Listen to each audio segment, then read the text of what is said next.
Assalamualaikum warahmatullahi wabarakatuh.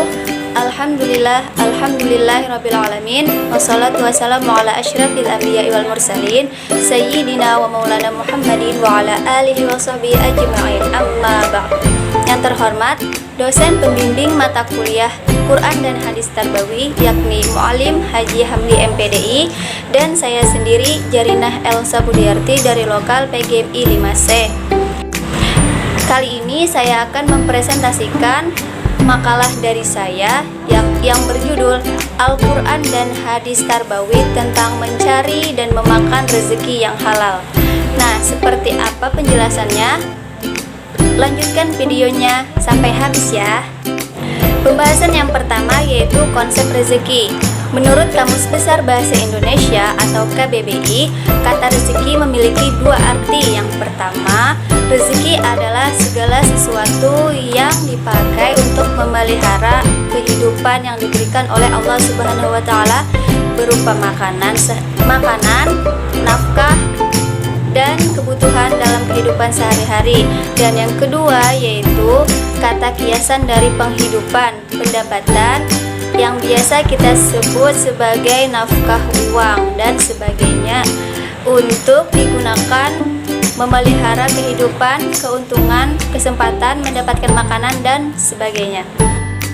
Pembahasan yang kedua yaitu ayat Al-Quran tentang mencari rezeki yang halal. Syariat Islam yang agung sangat menganjurkan kaum muslimin untuk melakukan usaha yang halal yang bermanfaat untuk kehidupan mereka, dengan tetap menekankan kewajiban utama untuk selalu bertawakal atau bersandar, berserah diri kepada Allah dan meminta pertolongan kepada Allah Subhanahu wa taala. Tawakal termasuk amal yang agung dan kedudukan yang sangat tinggi dalam agama Islam. Bahkan kesempurnaan iman dan tauhid dalam semua jenisnya tidak akan dicapai kecuali dengan menyempurnakan tawakal kepada Allah Subhanahu wa taala. Nah, Allah berfirman dalam Quran surah Al-Jumu'ah ayat 10 yang artinya, apabila telah ditunaikan salat, maka bertebaranlah kamu di muka bumi untuk mencari rezeki dan usaha yang halal, dan carilah karunia Allah, serta ingatlah kepada Allah banyak-banyak supaya kamu beruntung. Quran surah Al-Jumu'ah ayat 10. Nah, jadi dalam melakukan usaha, hendaknya seorang muslim tidak tergantung dan bersandar hatinya kepada usaha atau hal-hal yang bersifat duniawi, karena yang dapat memberikan manfaat termasuk mendatangkan rezeki dan menolak bahaya adalah Allah Subhanahu wa taala semata, bukan usaha ataupun sebab yang dilakukan oleh manusia. Bagaimanapun tekun dan sungguh-sungguhnya dia melakukan usaha tersebut, maka usaha yang dilakukan manusia tidak akan mendatangkan hasil kecuali dengan izin Allah Subhanahu wa taala. Selanjutnya yaitu hadis tentang mencari rezeki yang halal, yang artinya sungguh sebaik-baik rezeki yang dimakan oleh seorang laki-laki adalah dari usahanya sendiri atau yang halal. Nah, hadis yang agung ini menunjukkan besarnya keutamaan bersungguh-sungguh mencari usaha yang halal atau rezeki yang halal, dan bahwa usaha mencari rezeki yang halal ini paling utama adalah usaha yang dilakukan seseorang dengan tangannya sendiri.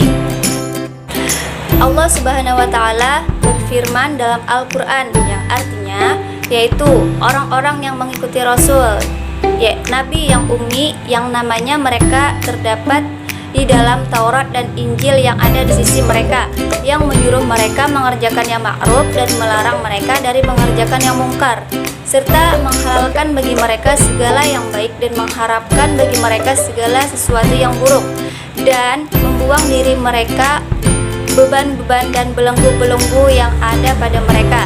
Maka orang-orang yang beriman kepadanya, memuliakannya, menolongnya, dan mengikuti cahaya yang terang dan diturunkan kepadanya Al-Quran, maka mereka itulah orang-orang yang beruntung.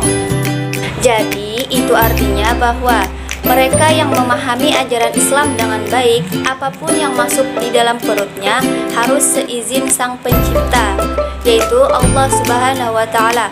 Hal itu berangkat dari konsep terpadu antara iman kepada Allah dengan dirinya sendiri harus terikat ketentuan dan wajib memperhatikan aturan dari Allah Subhanahu wa taala, termasuk dalam masalah makanan.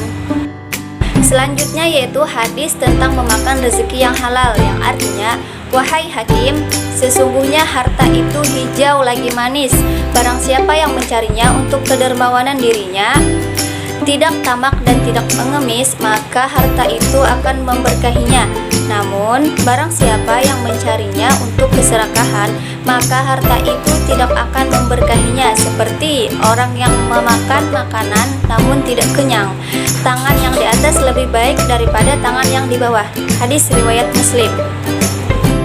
Nah, ada beberapa manfaat dari mengkonsumsi makanan halal. Yang pertama, menjauhkan dari sumber penyakit. Yang kedua, sebagai sumber tenaga. Yang ketiga, menjaga hati dan akal. Yang keempat, menjaga akhlak. Yang kelima, mendapatkan ridha Allah Subhanahu wa taala. Dan yang terakhir, memperbaiki keturunan. Demikian presentasi dari saya, semoga bermanfaat. Salah dan hilafnya mohon maaf. Assalamualaikum warahmatullahi wabarakatuh.